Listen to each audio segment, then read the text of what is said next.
لها مشتكي برون كردونة ولا القرآن ولقد صرفنا في هذا القرآن للناس من كل مثل وكان الإنسان أكثر شيء جدلا أم إنسان خوي لها مشتك زياتر جدل درستك خوي برودقار هنجي درست كردو وحي وناردو أوحى ربك إلى النحل أن اتخذي من الجبال بيوتا ومن الشجر ومما يعرشون توا ببي وحيك خوي جور الرشتو بم غريزة خوي كنتو تعيشوا كاري خوي هم مخلوقاتي أو صق خوي ببي تعليماتي خوي أمري خوي فرودقار لو فطرتي كدرسي كردو لسري أساور رسائل نار بلام أميتري هنك خوي فرودقار آية كاني بيدا وفانسلخ منها فأتبعه الشيطان مثله كمثل الكلب أما وكو الصقوايا لزليلي آخر صقيك تنه ينقربي وبوري وخويتو الركاو لتناني شي بوهالدي كلك بعدا ودي خوي بانطولة كتو نسينا بشروا على كتو بوي تماعي وهي زياتر لا شي توبيو لبردس بس بشي صط دصقك كتشي صقيك كي لا درك اللي مرينا لا دورة ولا نوكا حصي من بخوا لبدنيا جا الدنيا ويستواي بوي اخواي قبراو تشبيه كردو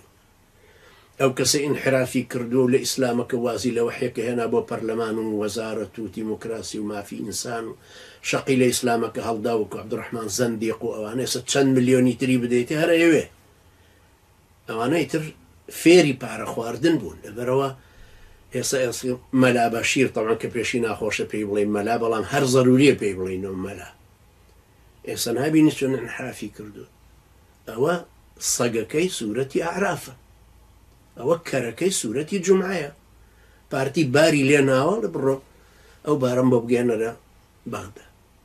باري حوت قار إيه باشا حق باطلك الناسي أو ملايا ووداعي وإسلام خوسا وكان إبراهيم خو حيك لبردستانا قرآنك خونا قراو قرآنك لبردستانا إيوش بأمتان ود أم قرآن بيامي خواي قوريو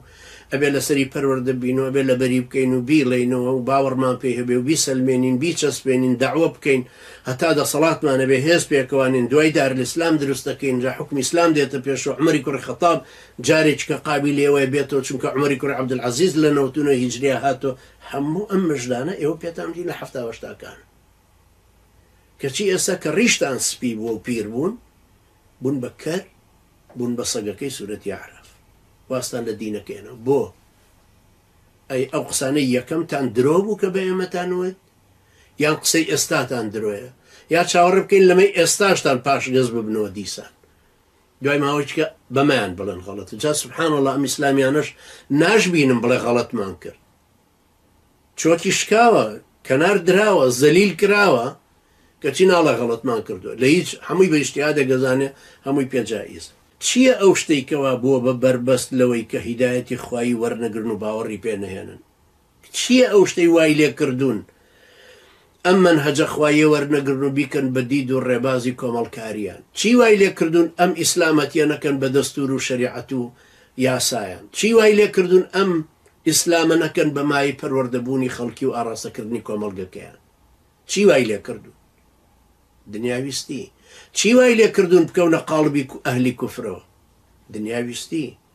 ئەگەر ئەمانە ڕاست بوونایە سەرڕاست بوونایە لەگەڵ خوای پەروەردگار پەیامی خۆیان هەڵگرتایە و ڕاستیان بکردایە کە هەوڵ بۆ دینەکەی خوا ئەدەن و بۆ دینەکەی لێبڕاون ئەوە هە لە کەسەمان ناکرد بە دەوری ئەو عەلمانیەتە بۆ گەنانە لە وڵاتێکی میلیشیاییە کە هەر کەس 1000 کلاشینکۆفی هەبوو عەشایریش بێ حکمی وڵاتەکە حکمی ئەو ناوچەی خۆی کە ئاخر مەدای کلاشینکۆفەکەی گاتی ئێوە خۆ بەشەر بوون ئێوەژۆکۆ خەڵکە بۆچی زەلیل بوون ومن أظلم ممن ذكر بآيات ربه چێ لەو کەسە زاڵمترە چێ لەو کەسە جینایەتکارترە چێ لەو کەسە تاوانبارترە کە ئاەتی خوای پەروەردگاری بەسەرا خوێنرێتەوە فأعرض عنها ونسي ما قدمت يداه سبحان الله خوای گەورە لێرە ئیشارەت بە دوو پۆل خەڵکەدا پۆلێکیان خەڵکی جاهلن و نازانن و گوناحیان کردو کەوتوونەتە غەڵەت منهەجەکەیان وەرنەگرتووە و چاوی کردوتەوە لە زۆنی زەردە و باوکو دایک و کەسوکاری هەمووی پارتین و تەواو ئەویش خاچی کوردستان ماچەکاوەی خوا و بەردەکان ماچەکا و هەڵەپەڕێوە لە بەرزانی و جلەکانی زەردن و ئیتر ئەم عەشیرەتی بەرزان و ڕموزی بەرزانەکانە پەرستێ و منهەجەکەی کردوتە شوێنی منهەجی پێغەمبەر عەلەیهی سەڵات وەسەلام. ئەمە جاهیلێک. بەڵام ئەمەی تریان ئیسلامەکەی ناسیوە. ذوکیڕوا بئایاتی الله. ئەمە قورئانی لەبەر بوو، ئەمە قورئانیە خوێند، ئەمە لەسەر مینبەر کە وتاریەدا خەڵکە گریا لە وتارەکەی. قیامەتی بیرە خستنەوە، منهەجی خوای بیرە خستنەوە، شەرحیە کردکەی خوای گەورە فەرمێ ومن یەبتەغی غەیڕ الئیسلامی دینا فەلەن یوقبەل منه. کوڕە خەڵچینە غەیری ئیسلام نەگرن. ئێستا خۆی پارتیە. جبۆ عەمامە لای بڕکردی ببووین باخی ئاوریشم. کوڕە خەڵچینە ئەمە حرامەوە نەکەن، خۆی دەستی لە دەستی نەرمی ئافرەتێکە. کوڕە ڕێبازی ئیسلامەتێکە بگرن، خۆی ڕێبازی پارتی گرتووە. ڕێمەلا مستەفا مختاری واز لێ ناوە، محەممەد المستەفا ڕێمەلا مستەفای گرت. بە تەماشە بچێ بۆ بەهەشت پێش ئێمەش، چونکە ئەو معتەزیلێ و ئەقلی بەوە ئەشکێکەوە ئاەتەکان بە ئەقڵ لێکداتەوە. بە کام ئەقڵە؟ بەو ئەقڵە قفڵە کولەی کە خۆی منهەجەکەی لەسەر گۆڕی. جا خوای گەورە باسی ئەم وەجبانەی ئەم دیوەکە. چێ لەو کەسە زاڵمترە، چێ لەو کەسە تاوانبارترە، چێ لەو کەسە ساختە چیترە، فێڵبازتر و درۆزنتر و دووڕووترە کە ئاەتەکانی خوای پەروەردگاری خۆی بۆ ئەخوێندرایەوە. فأعرض عنها ونسي ما قدمت يده. پشتی تێکرد و لەو پەیام و لەو بیرخستنەوانە و ئیتر ڕۆشت بەر ڕێبازێکی تر و ونسي ما قدمت يده. ئەوی بیرچۆتەوە کەوا خۆی هەڵوێستەکانی چۆن بوو، قوڕی بەسەر.